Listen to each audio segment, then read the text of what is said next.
The devil ಸಿನಿಮಾದ ಬಿಡುಗಡೆಗೆ ಬೆಳವಣಿಗೆ ದಿನಗಳಷ್ಟೇ ಬಾಕಿ ಇರುವಂಥದ್ದು. ಸೊ ಬೆಳಗ್ಗೆ ಅಷ್ಟೇ ಸಿನಿಮಾದ ಟ್ರೈಲರ್ ನೋಡಿರ್ತೀರಿ. ಸೊ ಅದ್ಭುತವಾದ ರೆಸ್ಪಾನ್ಸ್ ಬರ್ತಾ ಇರುವಂಥದ್ದು.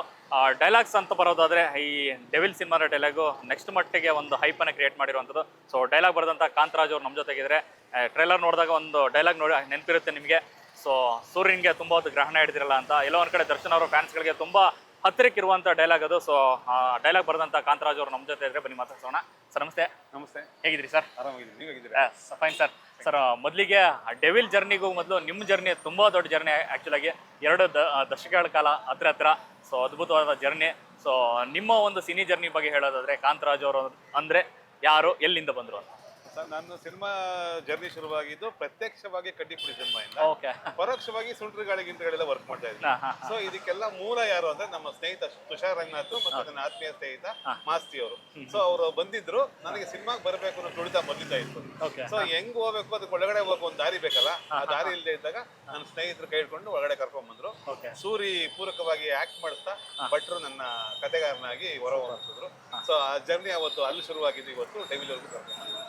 ಸೊ ಎಲ್ಲೋ ಒಂದು ಕಡೆ ಇಬ್ಬರು ಗೆಳೆಯರು ಕೂಡ ರೈಟರ್ಸು, ತುಷಾರ್ ರಂಗನಾಥ್ ಅವರಾಗಲಿ ಅಥವಾ ಮಾಸ್ತಿ ಅವರಾಗಲಿ ಇಂಡಸ್ಟ್ರಿಗೆ ದೊಡ್ಡ ಮಟ್ಟಕ್ಕೆ ಕೊಡುಗೆಯನ್ನು ಕೊಟ್ಟಂಥ ರೈಟರ್ಗಳು. ಸೊ ಅವ್ರ ಜೊತೆ ಇದ್ದು ಡೈಲಾಗ್ ರೈಟರ್ ಆಗೋ ಅನ್ನೋ ಆಸೆ ಬಂತ ಹೇಗಂತ? ಇಲ್ಲ, ಅವ್ರ ಜೊತೆ ಇದ್ದಂತಲ್ಲ, ನಾನು ಚಿಕ್ಕಂದ್ರಿಂದ ಓದೋ ಹವ್ಯಾಸ ಜಾಸ್ತಿ ಇತ್ತು. ಸಿನಿಮಾ ನೋಡುವಂತ ಹವ್ಯಾಸ ತುಂಬಾ ಇದ್ದಿದ್ರಿಂದ ಸೊ ನನಗದು ಬಹುಶಃ ಒಳಗಡೆನೆ ಇತ್ತು ಅನ್ಸುತ್ತೆ.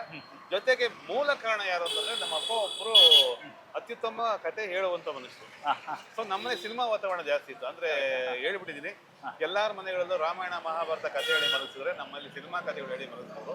ಸಿನಿಮಾನ ನಮ್ಗೆ ಆ ಮಟ್ಟಿಗೆ ಪ್ರೇರಣೆ ಕೊಟ್ಟು ಸೊ ಸಂಭಾಷಣೆ ಬರೀಬೇಕು ಅಂತ ಆಸಕ್ತಿ, ಕತೆ ಬರೀಬೇಕು ಅಂತ ಆಸಕ್ತಿ ಉಂಟು. ಸೊ ಇವ್ರ ಸಹಕಾರನೂ ಖಂಡಿತ ಇದೆ, ಅದು ಬರೀದಕ್ಕೆ ಇವ್ರ ಸಹಕಾರನೂ ಖಂಡಿತ ಇದೆ. ಈಗಷ್ಟೇ ರಂಗನ ಬಗ್ಗೆ ಹೇಳ್ತಾ ಇದ್ರಿ, ತುಂಬಾ ಒಳ್ಳೆ ಗೆಳೆಯರನ್ನ ಇಟ್ಕೊಂಡಂತ ವ್ಯಕ್ತಿತ್ವ ಅವ್ರದ್ದು. ಆ್ಯಕ್ಚುಲಾಗಿ ಎಷ್ಟೋ ರೈಟರ್ಸ್ಗಳು ಅಥವಾ ಡೈರೆಕ್ಟರ್ಗಳು ಎಲ್ಲಿ ಕೆಲಸ ಮಾಡಿದ್ರು ಫಸ್ಟ್ ಅಂದರೆ ಹೇಳದೆ ತುಷಾರ್ ರಂಗನಾಥ್ ಅವ್ರ ಹೆಸರು.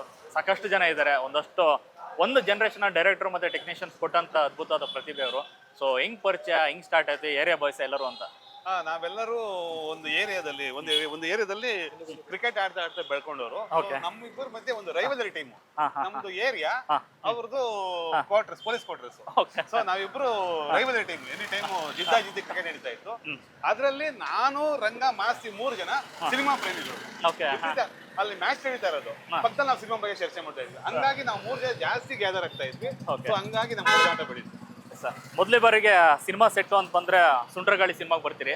ಸೊ ಆ ಒಂದು ಸಂದರ್ಭದಲ್ಲಿ ನೀವು ನೋಡೋ ರೀತಿ ಅಂದ್ರೆ ಸಿನಿಮಾ, ಯಾಕಂದ್ರೆ ಸಿನಿಮಾ ನೋಡ್ಕೊ ಬರ್ತಾ ಇರ್ತಾರೆ, ಬಟ್ ಸಿನಿಮಾದ ಗಂಧಗಾಳಿ ಗೊತ್ತಿಲ್ಲ, ಈಗ ಗೊತ್ತಿರಲ್ಲ, ಜಸ್ಟ್ ಬಂದು ಆಗಷ್ಟೇ ಎಂಟ್ರಿ ಕೊಟ್ಟಿರ್ತೀರಿ. ಅವಾಗಿನ ಸಿನಿಮಾ ಈಗಿನ ಒಂದು ಜರ್ನಿ, ಯಾಕಂದ್ರೆ ಸುಂಟ್ರಗಾಳಿಂದ ಸ್ಟಾರ್ಟ್ ಆಗಿದೆ, ಇವತ್ತು ಡೆವಿಲ್ ಸಿನಿಮಾದಲ್ಲಿ ದರ್ಶನ್ ಅವರು ಡೈಲಾಗ್ ಬರೀತೀರಿ, ಹೇಗದು ಅಂತ?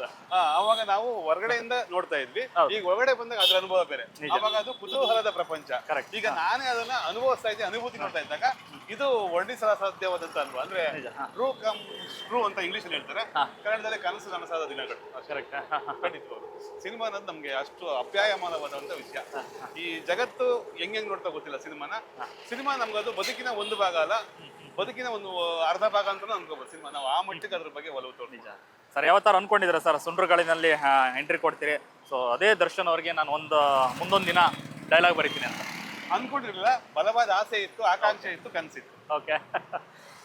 ಎಂಟ್ರಿ ಹೆಂಗಾಯ್ತು ಡೆವಿಲ್ಗೆ ಅಂತ? ಯಾಕಂದ್ರೆ ಡೈರೆಕ್ಟರ್ ಮಾತಾಡ್ತಾ ಹೇಳಿದ್ರು, ನೀವು ಯಾವುದೋ ಸಿನಿಮಾಗೆ ಡೈರೆಕ್ಷನ್ ಮಾಡ್ಬೇಕು ಅಂತ ಅಲ್ಲಿ ಬರ್ತೀರಿ, ಅವ್ರು ನೋಡ್ರಿ ಇಲ್ಲ ಸಿನಿಮಾ ಡೈಲಾಗ್ ಬರೀರಿ ಅಂತ ಹೇಳ್ತೀರಿ. ಅಷ್ಟೊಂದು ನಂಬಿಕೆ ನಿಮ್ಮ ಮೇಲೆ ಇಟ್ಟಿದ ಕಾರಣ ಏನಾಗಿತ್ತು ಅಂತ? ಯಾವ ಕಾರಣಕ್ಕೋಸ್ಕರ ನೀವೇ ಡೈಲಾಗ್ ಬರೀರಿ ಅಂತ ಹೇಳಿದ್ರು?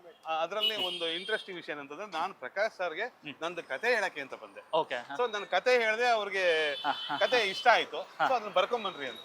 ಸರಿ, ನಾನು ಅದನ್ನ ಬರ್ದಿದ್ದೆ. ಬರೆದ್ಬಿಟ್ಟು ಒಂದು 3-4 ತಿಂಗಳಾದ್ಮೇಲೆ ಸರ್ ನಾನು ಕತೆ ಬರ್ದಾಯ್ತು, ಬಂದು ಮೀಟ್ ಮಾಡ್ಲಾ ಅಂತಂದ್ರೆ, ಅವಾಗ ಅವರು ಅಷ್ಟೊಂದಾಗಲೇ ಬೇರೆ ಬೇರೆ ಕಮಿಟ್ಗಳಾಗಿತ್ತು ಅನ್ಸುತ್ತೆ ಪ್ರಕಾಶ್ ಸರ್ಗೆ. ಪ್ರಕಾಶ್ ಸರ್ ಇದ್ದವರು, ಇಲ್ಲ ನಾನೀಗ ಸದ್ಯಕ್ಕೆ ದರ್ಶನ್ ಸರ್ ಪಿಕ್ಚರ್ ಮಾಡ್ತಾ ಇದ್ದೀನಿ, ಕತೆ ರೆಡಿ ಮಾಡಿದ್ದೀನಿ, ಅದು ಡಿಸ್ಕಷನ್ ಬನ್ನಿ, ಆಮೇಲೆ ನೀವು ಬರ್ದಿರೋ ಕತೆನ ಆಮೇಲೆ ಮಾಡೋಣ, ಫಸ್ಟ್ ಮುಗಿಸೋಣ ಅಂತಂದ್ರು. ಸೊ ಅವಾಗ ನಾನು ಹತ್ರಕ್ಕೆ ಹೋದೆ. ಹತ್ರಕ್ಕೆ ಹೋಗೋಷ್ಟೊತ್ತಿಗೆ ನನ್ನ ಮನಸ್ಸಲ್ಲಿ ಒಂದು ಆಸೆ, ಒಂದು ಮೊಳಕೆ ಹೊಡೆದಿತ್ತು. ಸಪೋಸ್ ಡಿಸ್ಕಸ್ ಮಾಡ್ತಾ ಡೈಲಾಗ್ ಅಂತ ಏನಾದ್ರು ವಿಷಯ ಪ್ರಸ್ತಾಪ ಆದ್ರೆ ನಾನೇ ಬರೀತೀನಿ ಸರ್ ಅಂತ ಹೇಳ್ಬೇಕು ಅಂತ ಪ್ರಸ್ತಾಪ ಮಾಡ್ಬೇಕು ಅಂತ ಅನ್ಕೊಂಡಿದ್ದೆ. ಅಟ್ ನನ್ಗೆ ಹಣೆ ಬರೋ ಚೆನ್ನಾಗಿತ್ತು, ಗುಡ್ಲಕ್ಕ ಏನೋ ಗೊತ್ತಿಲ್ಲ, ಅವರು ಫುಲ್ ಸ್ಕ್ರೀನ್ ಪ್ಲೇ ಹೇಳಿದಿರ ಸೀನ್ ಡಿಸ್ಕಸ್ ಮಾಡ್ತಾ ಇದ್ವಿ, ಹಂಗಂಗೆ 2 ಲೈನ್ಗಳು ಕತೆ ಡೈಲಾಗ್ಗಳು ಬರಿತಾ ಇದ್ವಿ.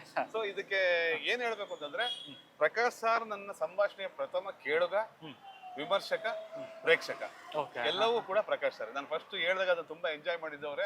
ಅದನ್ನ ವಿಮರ್ಶೆ ಮಾಡಿ ಇನ್ನೊಂದ್ಸಲ ಬರೀರಿ ಅಂತ ಹೇಳಿದೆ. ಅವ್ರ ಮಾರ್ಗದರ್ಶಕ, ವಿಮರ್ಶಕ, ಪ್ರೇಕ್ಷಕ, ಕೇಳೋದು ಎಲ್ಲವೂ ಎಲ್ಲ ಅವರೇ ಓಕೆ